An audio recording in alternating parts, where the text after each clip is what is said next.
SWIFT chooses XRP and XLM. Straight from smoke. He points this out. Alenka Grealish, the senior analyst at Citing, confirmed at SWIFT SIBOS 2025, by the way, that XRP and XLM are set to play a key role in the future financial system. 100%. Says, let's watch this. Let's get right into it. This is under 3 minutes. We'll be right back. Here we go. How would you like to earn an extra $100, $200, or even $500 a day, even more than that? I have many friends that are earning money every single day trading futures on BTCC. It's a simple process, and even if you don't want to learn how to trade, you can follow a trader on the site and let him do the trading for you, and you will earn according to his trades. Sometimes I follow All the Money by Q, and his trades earn me money. He has a 93% success rate, and he earns a great percentage. So even if you don't know how to trade, there is a way to make money. But I suggest learn how to trade. Earn you some extra money on BTCC. It's easy, you don't have to KYC, and you don't have to use a virtual private network VPN. This is a wonderful site. They've been around since 2011. Give them a shot. Also, when you earn that extra money, you can store that on your Decent wallet. The Decent wallet was not affected by the recent XRPL debacle, where the backdoor of many wallets was open and there was a breach. So Decent wallet was not affected by that. Decent wallet is as safe as you keep your seed phrase. It's a wonderful product, and you can get the discount by using the link. It's the only way to get the affiliate discount, and that is to use an affiliate link. So that link is popping up on the upper right side of your screen, and it is the one that you will use. You will also get free shipping. Pick you up a Decent wallet today. Secure your assets. If you don't have them stored in a wallet and sitting on an exchange, then you're at risk. So pick you one up today. Thank you. Takeaway is that increasingly FIs recognize that banking and payment systems have not kept up with the pace of advancements in the digital economy and in trading.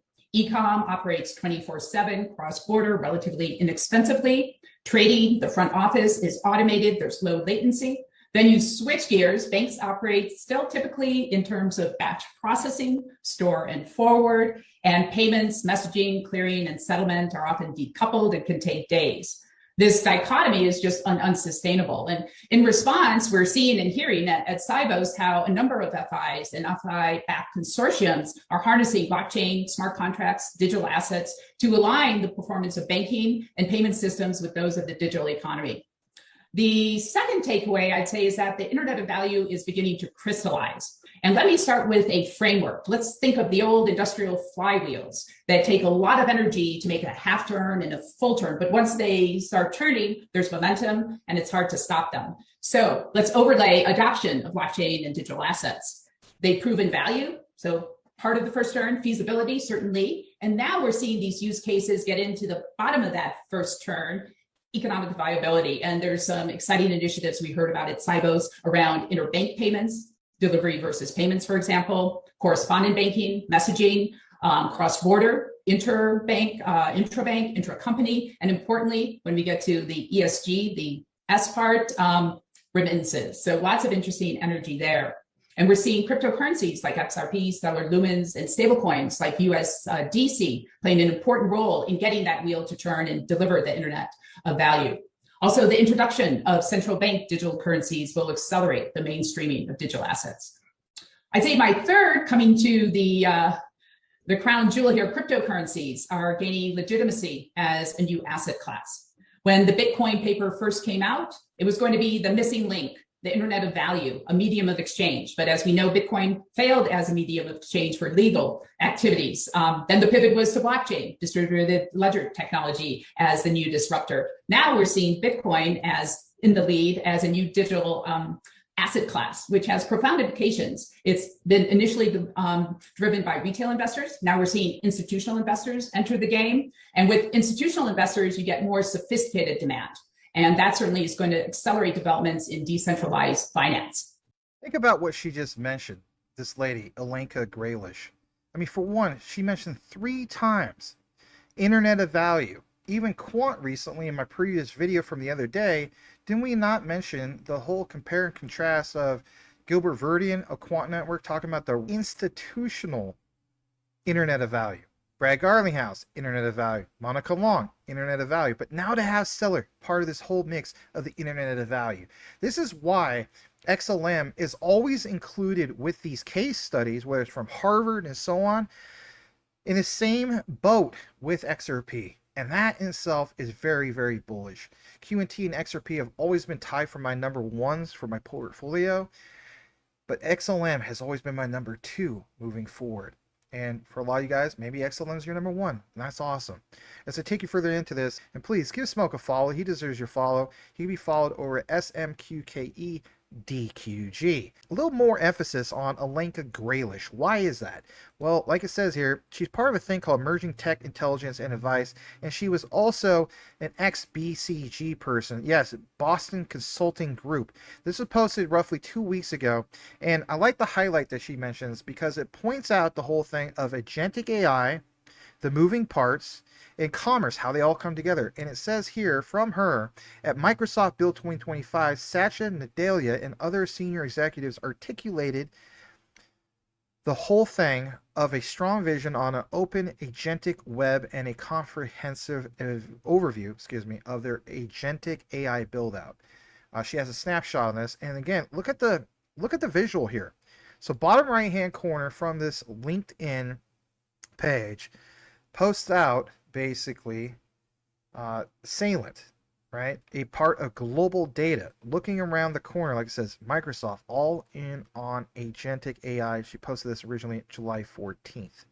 All right. Now, what's also important to get into is this lady's background. So for one, we know she is with Salient.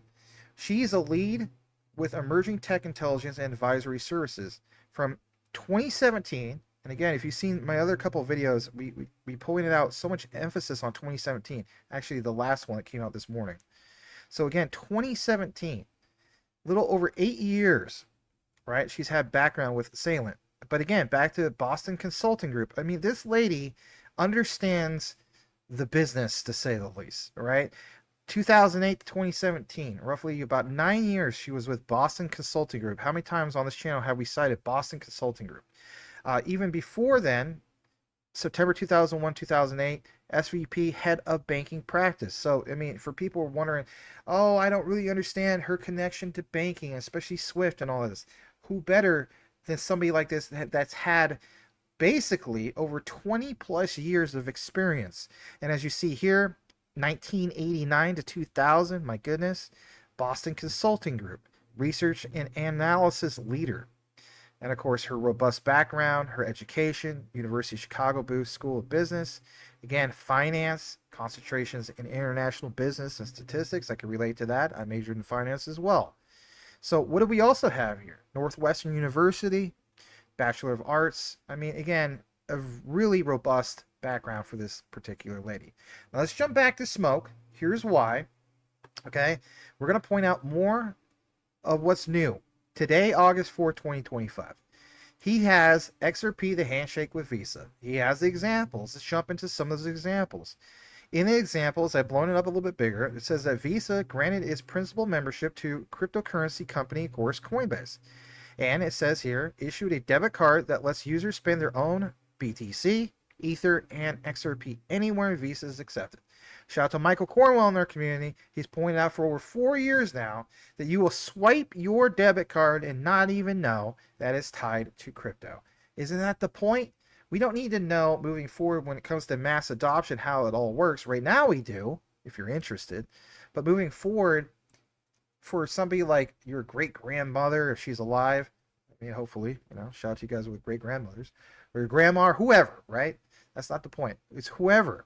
They will just go to swipe it. They will understand how it works, but it works. And all of a sudden, it's a lot more efficient, and it's a lot more cheaper, less expensive, and it just gets the job done. But going from a system that's closed on the weekends because, the banks are not open, to a system that's 24/7, 365, I think that's definitely important, especially how we get paid moving forward. So jump more back into this and why it matters to you. I want to point out some of the other key visuals And again, what stood out for me. So again, Smoke has this visual, and I think it's good stuff. Project name, top right. Look what it says, Visa Digital Currency Settlement Platform. Again, settlement platform. When we talk about Ripple with XRP for real-time gross settlements, or Stellar with XLM, real-time gross settlements, you now understand how this all comes together. Organizations involved, Visa in the highlight. Interoperability methods, APIs, bridges, others. But boil it, mash it, stick it in a stew, because we see once again Universal Payment Channel, UPC, Interledger Protocol, the ILP, and of course RippleNet. That is big, and that's why we cite so many of these key things moving forward, because people need to be aware of how it comes to fruition. Speaking of fruition, well, take a look into this. Since we're talking about obviously Visa, well, look what it mentions here in regard to product vision, global cross-network payments through one interface. Yes, one. People talk about the unified ledger. Well, is one interface of the unified ledger part of it? Could very well be. You see in the highlight, top left, Facebook, Google, Uber, Airbnb. Kicking it over to Ripple to have this whole giant ecosystem that's part of. And as we see here, because there's always going to be one Yahoo who's going to be like, oh, you just mentioned Ripple. You got to understand that, you know, unless I hear XRP, it don't even matter. Are you sure about that, Jimbo? Because in the middle, what do you see there? You see XRP in the smack dead center of it all.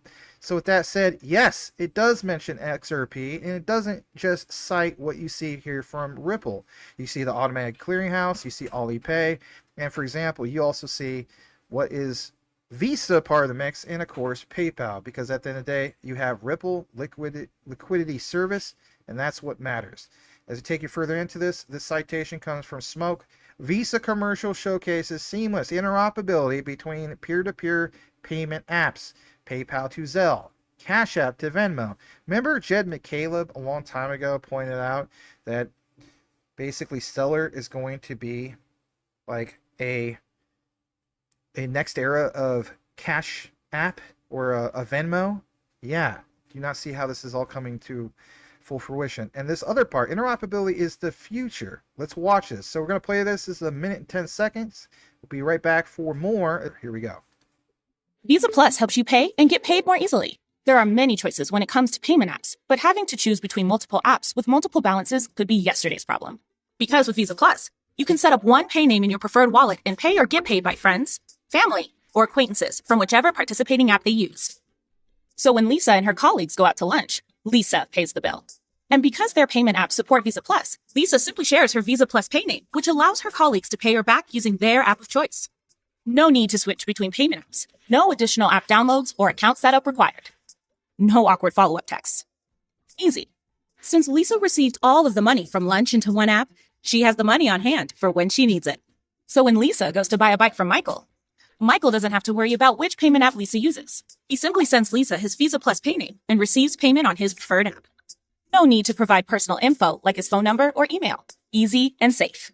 So whether you're splitting the bill, paying for a bike, or collecting donations for a local fundraiser, there's now an easy, convenient, and secure way to send and receive funds between participating payment apps with Visa Plus. Simplify your personal payments with Visa Plus. So think about that in itself. Visa Plus. Again, the whole concept of being able to swipe your debit card and not even realize it's tied to XRP or XLM or maybe Hedera or some of these other ones tied into the bigger picture. As we get further into this, Smoke points out this, and he points out the whole thing of a $23 trillion stablecoin opportunity. Ripple and Stellar highlighted as key players in the stablecoin market. Still wondering why the Genius Bill has everyone talking? Well, we've already gone from the Genius Bill to basically what? An act? So this explains it. XRP plus XLM equals $23 million, and it's documented. What does he basically have? Well, let's get into what this is and why it matters to you. So for one, like it's pointed out here, 23.7 trillion, the upside total addressable market for cross-border payments using stablecoins. My goodness. And as we get more into it, let's blow this up. This is a great visual that comes from FXCintelligence. Stablecoins and cross-border payments 2025. The key players, companies may be included in multiple categories due to the diverse range of services offered. What would that be? Well, for one, it's the issuance of stablecoins, issuers, and brands. And like you see here, Smoke has highlighted where it mentions Ripple. Yes, Ripple literally highlighted here, and next to it mentions Societe Generale. I also find it interesting on white label issuing, because we talk a lot about quant. You see Fireblocks, and of course you see some of these other key players. Let's jump down into some of these other ones, and you see white label stablecoin based network providers. Well, you see Ripple and Stellar highlighted in yellow. That's big. And also on the bottom left, payment orchestration, acceptance, and processing, you do see Ripple right underneath Coinbase. And again, Fireblocks is always part of that mix, is it not? And what about card infrastructure? Well, you see traditional finance cards, you do see MasterCard, and you do see Visa. Both are definitely worth pointing out. Let's jump into this. Like Smoke mentions, remember, Ripple has completed several pilot tests with globally active banks, while Stellar Networks is now being used to provide interoperability between different mobile money operators in Nigeria, Kenya, and Ghana to facilitate remittance payments to the Philippines. And sorry about that, that's the Ice Cream Man. Here in Phoenix, the Ice Cream Man is literally here year-round. Yes, year-round, and even at nighttime. It's kind of crazy. It's the only place I've ever been to where in the middle of December, where it's snowing everywhere else, the Ice Cream Man is out. Let's get back on topic. So for one, I want you guys to see this. So CGDev.org. What's pointed out here? Well, in this citation, it's really interesting to see that they say that both Stellar and Ripple use their native digital assets as bridge currencies for transactions, and that's Ripple's native digital asset, known as XRP, as well as Stellar is referred to as a Lumen. But more importantly, what it mentions in regard to Ripple, it has completed several pilot tests with globally active banks, while the Stellar network is now being used to provide interoperability between different mobile money operators in Nigeria, Kenya, and Ghana to facilitate remittance payments to the Philippines. I know we just mentioned that, but again, I wanted to reiterate that and show you on the visual. So that's important. The other area we want to get into of focus is pointing out this, and let's get a little bit more into it and why it matters to you, because in the visual you're going to see that this comes from specifically the International Journal of Research Publication and Reviews. It's volume 6, issue 6, pages 4252 through 4254, June 2025. So again, not that long ago. All right, why is this important? Well, for one, as we go scrolling further down here, I want to highlight this, even though it's not highlighted. It's the methodology, and it says, listen to this, because it's going to pound home the lady from the beginning. Just in case you forgot her name, it's this lady, senior analyst at Salient, who is Alenka Grealish. Okay, remember how she confirmed the whole thing of, the SWFT event at SIBOS? Because let's face it, SIBOS is SWFT's event. It happens annually every year. That XRP and XLM are set to play a key role for the future financial system. So basically, as we jump back to it all, I want to point out that this matches up. So how does it match up? It says a prototype implementation of the framework was built using Hyperledger Fabric with smart contracts developed in Go and Node.js. We compared performance metrics to a simulated SWFT system, and the metrics included transaction speed, cost efficiency, security auditing, and regulatory compliance. If you think about that, I don't know if you guys saw my video from a while back about how basically SWFT tested XRP in silence. Well, is it safe to say that this simulation would also include XLM? Yes. And here's what's important. Does it mention specifically Stellar? It does. It talks about an experimental setup. And like it says here, simulated SWFT transactions, and in that data set was in fact Ripple and Stellar testnet logs for benchmarking. The saying goes, boil it, mash it, stick it in a stew. That is so important. Also, on top of it, they have the results and discussion. Transaction speeds went from reduced settlement from 2 days to 3 to 5 seconds. Cost efficiency, reduced operational costs by 86.6% is shown in section 4. And what also mentions here is the conclusion. It's not highlighted, but I do want to mention this because this will pound home the significance of this lady that is with Salient. Okay, so for one, look what it's mentioned Looking ahead, incorporating AI-based fraud detection. So for one, we can even include things like quant with authorize, right? Regulatory collaborations, the CBDC interoperability will elevate the system's practical readiness with its capacity to democratize access to financial infrastructure and lower costs globally. Framework paves the way for inclusive and equitable digital finance. Think about it, digital finance. Because when you go back to this citation, boom, look at the visual, insights for banking, looking around the corner, Microsoft all in on agentic AI. To me, all this matches up, and it's more than a coincidence, especially when it comes to what everybody, the timing of it all. As I take you further into this, I want to give a shout out to our brother in the space, Sammy. Been a while since I cited Sammy, but never forgot about him. He can be followed over at LUKINSI. Then Sammy, as in SAMMIE. Sammy points out that Visa has announced support for the Stellar network to power its global payment engine. And he points out Stellar XLM is the only non-proof of stake DLT integrated into Visa's stablecoin platform. That was posted literally yesterday. And as I take you over to this, here is the citation. He wasn't just taking some random screenshot. And you do see here, straight from Visa, in its news details, dating back to the last day of July 31st, 2025, how Visa expands stablecoin settlement support. And do they even include things that like Quant's been talking about lately with EURC? Yes, that's big. What's new? More stablecoins. And look what it mentions here. Paxos, Visa will be able to support 2 additional dollar-backed stablecoins, Global Dollar USDG, and even PayPal USD. And we know that Danielle Dixon recently, as well as others from Stellar, have pointed out a lot about Stellar and PayPal's integration of, for example, what Stellar's got going on. So this is all matching up, and it's all worth pointing out. But it's all about Stellar's focus on interoperability. I know I talk about Quant a lot about interoperability. Stellar and both Ripple have their own forms of interoperability. So let's talk about price and market momentum, because and at the end of the day, that's one of the main reasons why you're here. Reasons why I should say you're here. XLM's price, as we know, showed initial resilience with a 7% increase post-announcement amid a 50% surge in trading volume. That signaled renewed investor interest. You better believe it did. From what I gathered, technical indicators like a bullish flag pattern suggest potential breakouts to 52 cents, or even 80 cents if momentum holds above key supports like 36 to 41 cents. And that's major.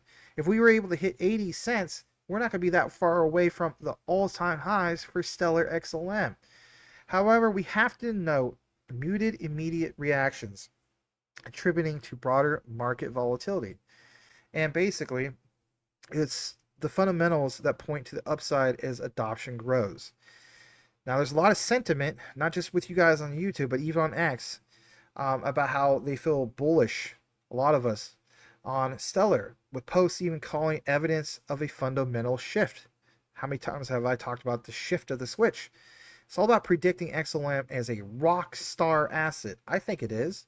A lot of people are pointing out that it's outperformed technically even XRP, and that is worth noting. But like with anything, it's all about Stellar's strategic positioning, because when you think about it, moving forward, Stellar could solidify its niche in inclusive finance, especially in Latin American countries and other emerging markets. And if transaction volumes rise, wouldn't that boost XLM's utility? Yeah. Because as we know, don't ever forget why you hold XLM for numerous reasons, but as that utility rises, well, the network fees are definitely paid in XLM. And when that means fostering a virtuous cycle of adoption and value, I think you can come to your own conclusion about this. Because overall, this partnership marks a pivotal moment, transforming Stellar from a remittances-focused blockchain into a core component of global payments infrastructure. You say what you want, even when it comes to Stronghold, right?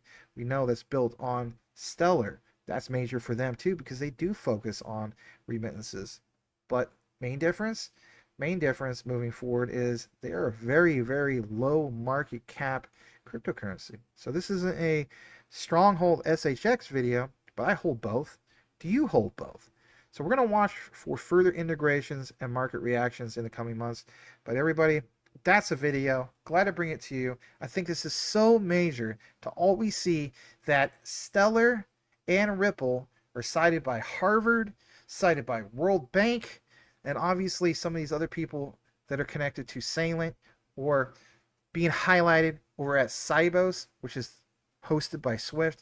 Clearly, every single time when we look more into it, XRP and XLM are both mentioned in the same breath. So do me a solid if you listen to the entire outline and type in this key phrase into the comments.